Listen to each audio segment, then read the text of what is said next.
Hi hello friends welcome back to our YouTube channel. ఈరోజు మనం ఈ వీడియోలో ఏపీ ఎంసెట్ 2025 కౌన్సిలింగ్ ఎప్పుడు మొదలవుతుంది, అలాగే దానికి సంబంధించిన ఇంపార్టెంట్ అప్డేట్స్ గురించి అయితే డీటెయిల్‌గా మాట్లాడుకుందాం.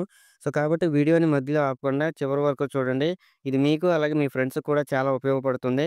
మరి వీడియోలోకి వెళ్తే ముందుగా రిజల్ట్స్ ఎప్పుడు వస్తాయో తెలుసుకుందాం. చాలామందికి అనిపిస్తుంది జూన్‌లోనే వచ్చేస్తాయేమో అని. కానీ అసలైన పరిస్థితి చూస్తే జూన్‌లోనే రావడం కష్టంగా ఉంది. ఎందుకంటే ఇతర రాష్ట్రాల విద్యార్థులకు సంబంధించిన మార్క్స్ డిక్లరేషన్ ప్రాసెస్ ఇంకా పూర్తి కాలేదు. వాళ్ళు డిక్లరేషన్ ఇచ్చిన తర్వాత దాన్ని ప్రాసెస్ చేసి తర్వాతే మనకి ర్యాంక్స్ విడుదలవుతాయి. ఆ ర్యాంక్స్ వచ్చిన తర్వాతే కౌన్సెలింగ్ ప్రాసెస్ అఫీషియల్‌గా స్టార్ట్ అవుతుంది. అందుకే మనకి జూలై ఫస్ట్ వీక్‌లో కౌన్సెలింగ్ మొదలయ్యే అవకాశం అయితే ఉంది. ఇక మరొక విషయం ఏంటంటే ఏఐసీటీఈ అప్రూవల్స్ ఇంకా కాలేజెస్‌పై రావాల్సి ఉంది. అప్రూవల్స్ ఆలస్యం అవ్వడం వల్ల కౌన్సెలింగ్ షెడ్యూల్‌లో కూడా ఆలస్యం అయ్యే అవకాశం అయితే ఉంది.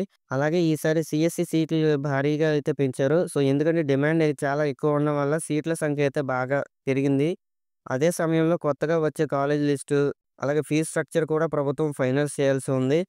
అన్ని కాలేజెస్ ఫీజులు, బ్రాంచ్ అవైలబిలిటీ కన్ఫర్మ్ అయ్యాకే అఫీషియల్ కౌన్సెలింగ్ షెడ్యూల్ రిలీజ్ అవుతుంది. కాబట్టి మీరు ఇప్పటి నుంచే మీ డాక్యుమెంట్స్ అన్నీ రెడీగా ఉంచుకుంటే కౌన్సెలింగ్ టైంలో ఇబ్బంది లేకుండా ఉంటుంది. కౌన్సెలింగ్ పూర్తిగా ఎలా జరుగుతుందనే డీటెయిల్స్ నేను నెక్స్ట్ వీడియోలో అయితే డీటెయిల్‌గా చెప్తాను. ఫైనల్‌గా ఎగ్జాక్ట్ డేట్స్ ఇంకా రిలీజ్ కాలేదు. కానీ జూలై ఫస్ట్ వీక్ లేదా సెకండ్ వీక్‌లో ప్రారంభమయ్యే అవకాశం అయితే ఉంది. ఇది అఫీషియల్ సోర్సెస్ అలాగే నారా లోకేష్ గారి చెప్పడం ద్వారా నేనైతే చెప్తున్నాను. కాబట్టి ఈ వీడియో మీకు ఉపయోగపడిందని అనుకుంటున్నాను.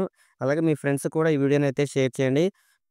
అలాగే మన ఛానెల్ అయితే సబ్స్క్రైబ్ చేసుకొని అయితే పెట్టుకోండి. Thanks for watching.